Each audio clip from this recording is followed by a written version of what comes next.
This is a bad example. It is about change management. It is about something that has happened in many organizations before, and it's about lack of governance and related related work. So there are people asking and having great ideas, and in order for organization to succeed, those ideas must be refined, what they actually mean, and implemented. Plenty of the stuff about the changes concerning the services are about connecting the dots between the services. I mean, that is referring to the real life work value streams that are happening. And therefore, the organization should find a model to, first of all, to carry out the changes, but also to see the right kind of insight and approval, what kind of changes get done and how. So organizations will come into complete halt if it cannot solve that who designs what changes are actually needed. And even though the change management usually happens within the context of a service or a system, there is a practice, for example, in order to get some data out of one system, you require three changes. One change at the source to get the data out, the second change in the layers transmitting the data. There's actually many changes in that one. And the third one to ingest the data into some target system. So that in that sense, there should be a consistent practices for this one and an insight that let the ideas come in and people who know how systems work and what is the governance then figure out how to get the job done. And also bear in mind that though there are some of the changes are internal to the service, improving the life of the service itself as well as the people working with the service, the value from the service come to those who use it. So plenty of the changes should be about that how can the usage of the service or the outcomes that it can help to assist to achieve, how are those improved. And changes can be technical, something changing. I mean, I was also referring to getting the data out is a technical change, but also anything that happens within the service. I mean, our work or usage or something, it should be planned how it happens, and it should start happening via planned actions. So also this kind of non-technical stuff that we decide to do, they meet the definition of a change.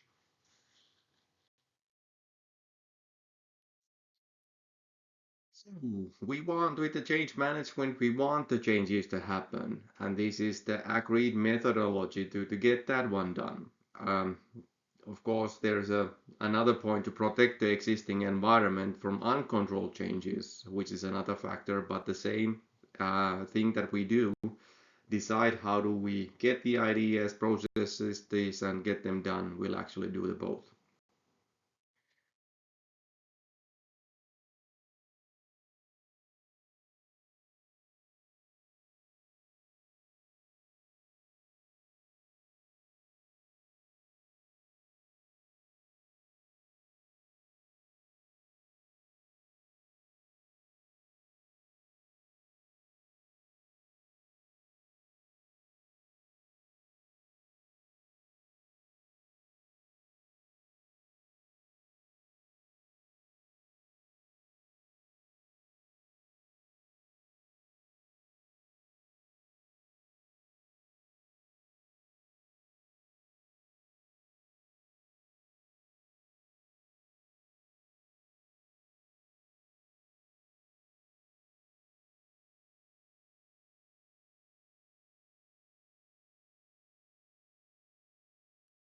Therefore, the very important and fundamental process within the organization, change management.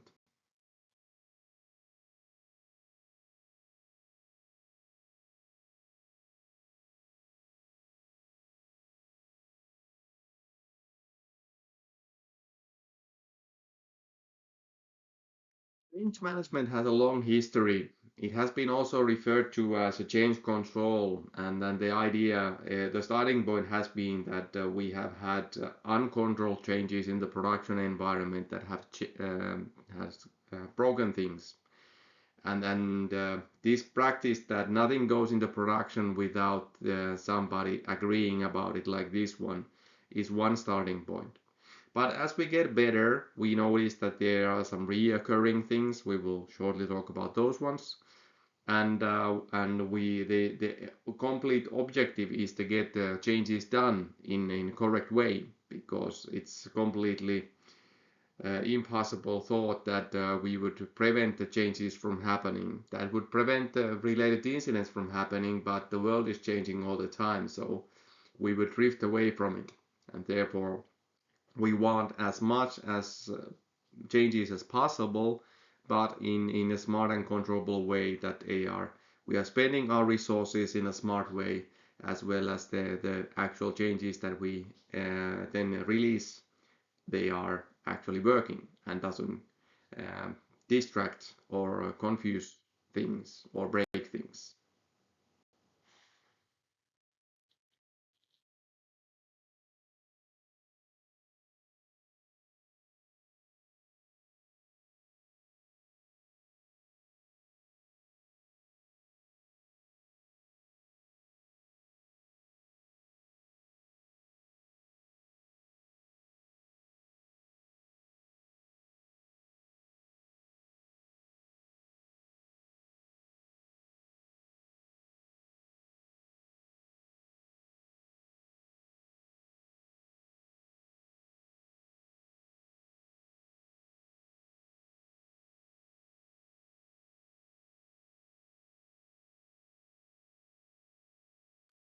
So change management as a process starts with a request for change. So there's an idea, and somebody has an idea what needs to be done, and that is somehow submitted. Notice that there are multiple sources where the request for changes can come. They can come from users as their ideas how the service could work better. They can come from IT professionals from other services, or they can come from the business side saying that they want the new features, or they want establish some customer or onboard some customer. That is a change too. So they are very varied kind of things. So be open to that one, to actually know that you have a known channel for all the stakeholders where they can submit ones, and consider to process those ones and read those ones fast. Now, recommendation is to start with if you're starting completely from scratch, just take all of them in and do them one by one. Shortly after that one you have done the changes, you will notice that they are of different kind, and what that means in your change management context varies. So therefore, uh, take them first in, and only after that one decide how to categorize those ones. You will have some large changes that will actually then require a separate project to be set up. I mean, different people, time schedules, or different organization and management. And that is something that you should first identify, that these do not fall in the scope on this traditional small item change management. Organization should have some kind of change management policy, I mean, across the services, that what kind of categorization should be used. That is because it should be showing in the tools.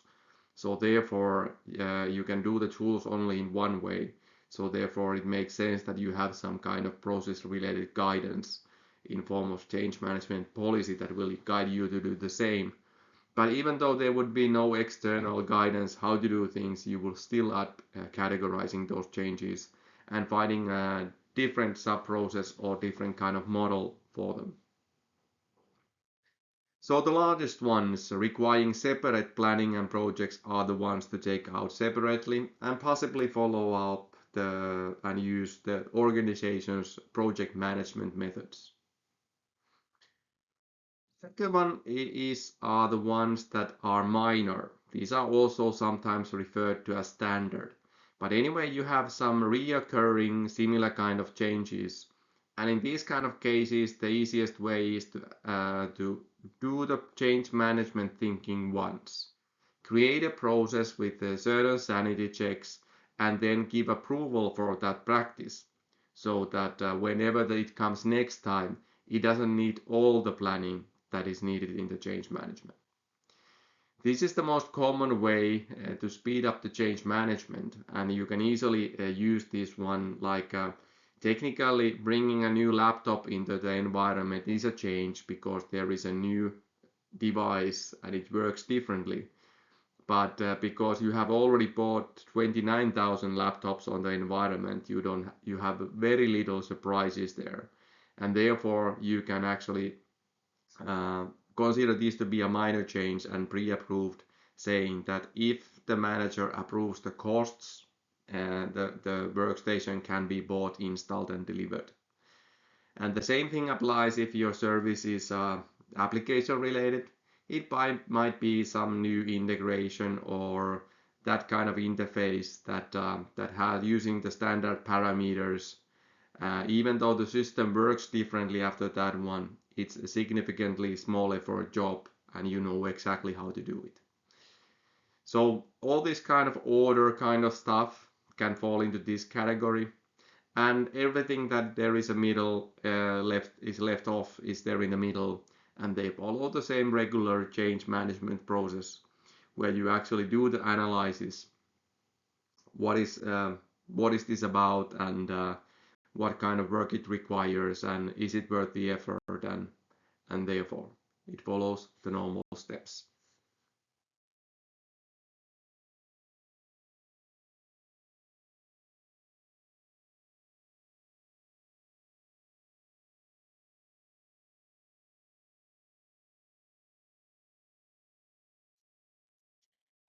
So there is also a situation when we need to speed up the decision-making process. And this usually happens in the context of a major incident that has a major effect on the environment, and therefore you need to, in order to remediate the incident, you need to uh, put a change or pass a change fast, and that doesn't require need that you wouldn't need to do the same steps, but you need to do the same thinking, but you need to speed up the process and you need to prepare for that these kind of situations happen, and then you know what to do. Probably also test whether you do this one, because doing it the first time when the you have the are facing the situation is less optimal than practicing it beforehand. So these are something that need to be speeded up and implemented without the delay. So there might be that like closing a firewall or something like that one, or taking the service out of the internet because of some vulnerability that is not fixed. So figure out how this is done. Practical applications of this one is that there might be some person on the call all the time to make these kind of decisions, and of course the services should plan for these kind of situations for continuity purposes. Like think about the top 5 things that can cause an emergency change and how to remediate from that one. Is it restoring to the normal state, or shutting down the service, or removing it from the internet? So all these kind of actions require actions, and well, you can argue whether shutting down a service is a change if it doesn't change the functionality, but still prepare for major incidents and for related emergency changes. So important in this one is to do the analysis fast, and then the documentation, full documentation can wait when the dust settles. And basically the steps are the same as in normal changes. You log the change, you categorize the change, you evaluate the change, you approve it for development, you approve it for putting in the production, and then you evaluate that the putting in the production was successful, and then you think about what we can learn from this one, and then you close it.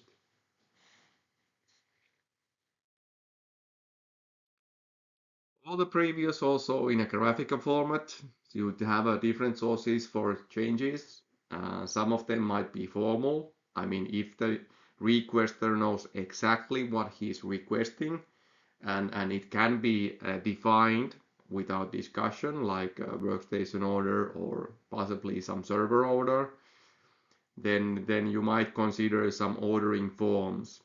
But of course, a server order is a quite simple case that every server usually has a different kind of set of firewall rules and that kind of stuff. So is it realistic that the requester can provide all those details up front?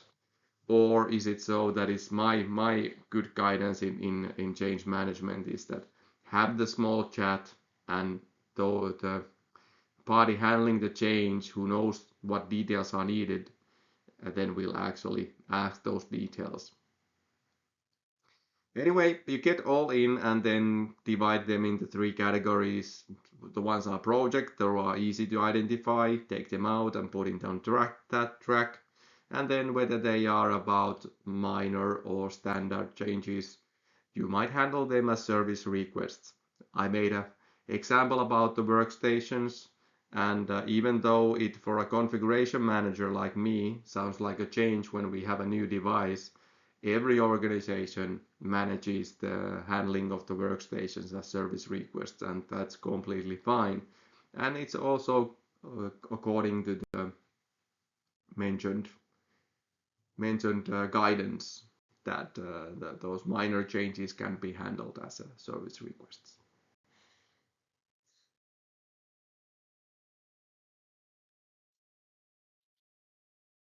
So as part of the process, the common one, I mentioned that there should be approval for evaluation, and who does the evaluation? And those are by the people who know what the change means. Usually that is the developers, together with, first of all, the change manager might have the knowledge about business requirements, needs, and that kind of stuff, I mean process stuff. And eventually, if the change is technical, like it very often is, then the developers know exactly what it means in the system. And if they are going to implement it, meaning to build it and test it, they are the right parties to evaluate that. Is it feasible? Does it make sense with the architecture and every other choice, technical perspective? And therefore, it's very good recommendation to use them as is doing the evaluation. Now, if we have a normal DevOps team or a normal way of working, this is quite common the case. So that's what we have been doing for the last 20 years. But it's a reminder also that in some other cases where the customers or business decides what changes should be done, then there is a risk that they don't know what they are deciding for and whether certain things are technically possible or feasible. So therefore, the ITSM Express guidance that use the team to actually build the change to actually then also to evaluate what it means and how much work it takes and does it make any sense. And it's part of the change management to think about if the change goes wrong. Then in every change you should have some kind of idea how do you back out from change that doesn't work. And it can be change specific. You might have when you have a complex environment, then it might be you might design it separately for every change, like in the banks. But it's quite common in the services that you have some common way to go back to the previous working configuration, whether it's about redeploying with the old setup if you're using your own code, or restoring the backup that you took before you implemented the change. Well, that's also about the release and deployment management, but also mentioned here. And depending on the situation, if you're having a domain that is complex and for example, every change affects multiple other services, there like in the infrastructure area, then it might make sense to have evaluate the changes jointly in a larger group.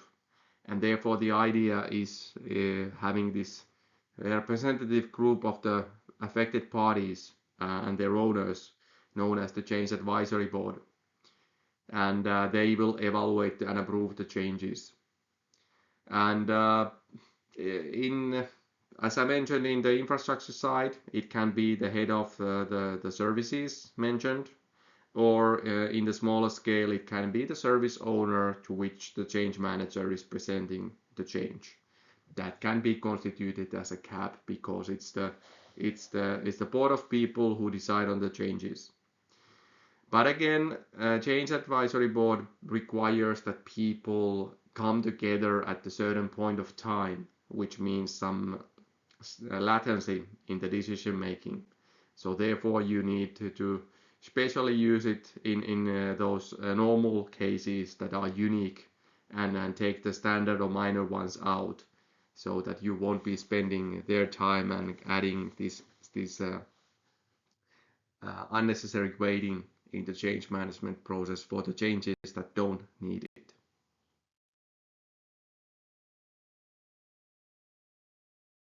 Tuossa äsken mainittiin sitä, että se tiimi, joka toteuttaa sen muutoksen, niin on oikea henkilö arvioimaan sitä. Se pitää paikkaansa sen ymmärryksen suhteen. Samoin ollaan tietoisia siitä, että mitä on tulossa. Ja monet edellä mainitut asiat toimii myöskin viestinnän välineenä. Et sitten kun se muutos ei toimi, niin tiedetään, että mistä se johtuu ja vahingot jää sitten pienemmäksi.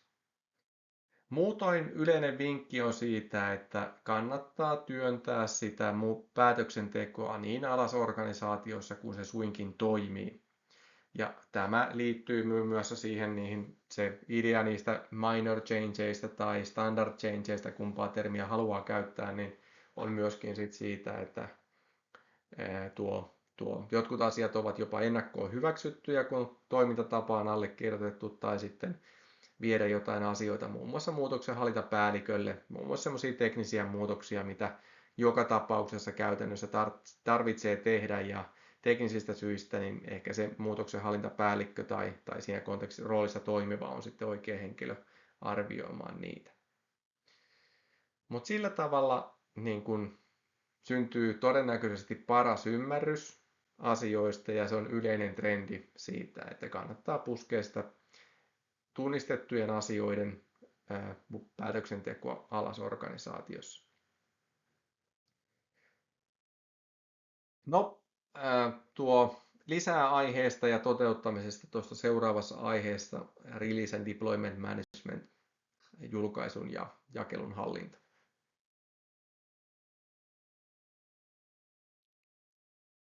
Another guidance is reason why we categorize the services is also pretty much about the decision making. So the best way to approve the changes is to take them to the people who know about them, and usually that is the people in the lower part of the organization know technically how the changes are done. And this is meant to be as a guidance to try to avoid that people who don't know anything about the service will be based on their organizational position, the change decision makers, and it becomes a dumb stamper on the changes that doesn't add value. It only adds waiting time and effort, but it doesn't add the understanding. So therefore, the idea is that push the decision-making power in the lower levels of the organization as much as possible, and if it doesn't work, take one step back, because it's you get the best understanding. Is the change well prepared and good enough to go forward, and it's the fastest way to get that evaluation. So therefore, be agile in that sense. Notice also that the change management process is decided for scoping and decision making. Where do we spend the efforts, and the actual technical work and putting changes in the production happens in the coming release and deployment management process. And changes, approving them is, and especially putting them in the production is very different on your environment. If you're working in a so-called DevOps way, you will have some automation in the actual deployment of the changes. Eventually some human has made a decision, and you may have authorized certain steps to be carried out without further investigation, and even automated those ones. So like putting stuff that is ready into production, that is a change management decision, which is technically completely feasible to be implemented if you have your CI/CD pipeline ready and you have done the necessary configuration. That is also change management, but you have taken certain pre-approved conditions for that one, especially for certain parts of the process.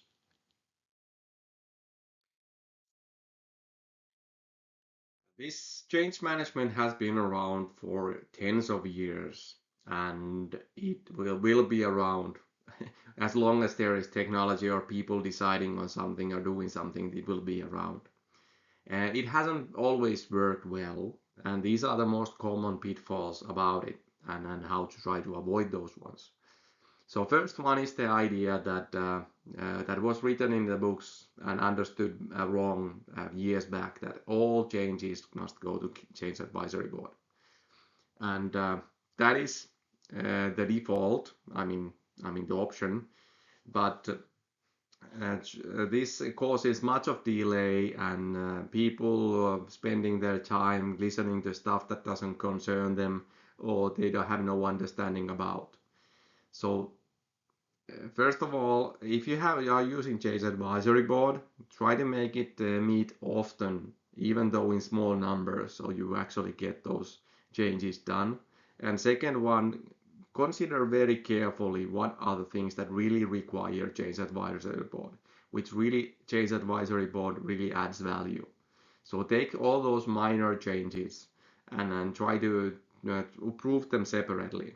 Give the change manager some authority, or even make them standard so that they don't require even change manager to give the approval, because that will speed up things, and even focus the change advisory board to focus on the things where they add value, that are significantly unique and risky. Second one is that even though it makes sense to do all the approvals, like approved for development and approved for putting into production and that kind of stuff, and it's also knowledge, then consider how that is done. So create some kind of templates, what needs to be in place, and eventually make people understand what is relevant, and have the authority to make decisions. So usually when it comes into technology, then the people who develop it with a peer review are completely fine to evaluate whether it's ready and good enough. There's no manager that knows better that are they good enough or not. So therefore, that's one way to limit or push the decision making down. And it doesn't need to be formal. I mean, it might need to be logged, but it doesn't need to be waiting for any kind of peer review with externals, which will actually then create bureaucracy and delay. So use the standard changes and distribute the decision-making power within the context down in the organization. So therefore, you will actually get better decisions as well as then approvals. And third one is that even though you are gaining some new ideas to do things differently, so you will still need this decision making. Even though you are a DevOps and then doing it DevOps way, you still decide what to do and what is the definition of done, and are all needed things ready, and is the organization ready to use this one. And even though we quite often, and I also talk about that to change is technical, is it built and tested and ready to be deployed in the production? Then there's also the non-technical stuff. Are the users informed? Are they capable of doing it? Do we have the information ready that the functionality is using? And it's very difficult to put those all checks in a change management process diagram, even though it's very easy to if people understand what they're doing to make a judgment whether the conditions are met and whether it's good enough to go. So train for understanding, and also remember that there will be a time when something goes wrong, and people will be asked that what was the root cause, and how did we prepare for that one. So leave the documentation behind. And I have had two special rules about the change management. So first of all, that there is a one ticket about every change, so we know what has been done and by whom. And if you really want to improve the governance on that one, you ensure that all the change tickets have the documentation that who gave the approval to move to production. That can be a written line of things that the Jack said it in a meeting, but eventually that practically is almost good enough for every uh, quality system or standard. If you just have the changes and you have the approval, who gave the approval to go into production. Start with those ones. The rest will come while doing it. The change management is basically about getting the needs, understanding those ones, distributing those ones to be the needed built and tested and things that need to be done. Most of it happens in the technical environment, but in concept wise, everything that we do systemically happens systematically because we have decided to do so, and therefore also those non-technical actions for it are subject to change management. There are different, the same term is used differently in the organization. When you talk about people's thinking, you talk about change management too, but it doesn't happen as tickets. Or when you are running a project and you have a project plan and somebody has a suggestion to change it, you need change management for the project. And you don't do it with the same service management tools that you do to manage these kind of changes. But eventually, the change management is the key thing to get stuff done and to protect the production environment. And it's one of the top few things to start with. So if you don't have anything, take control of the changes and you will spend your time and effort in a smart way.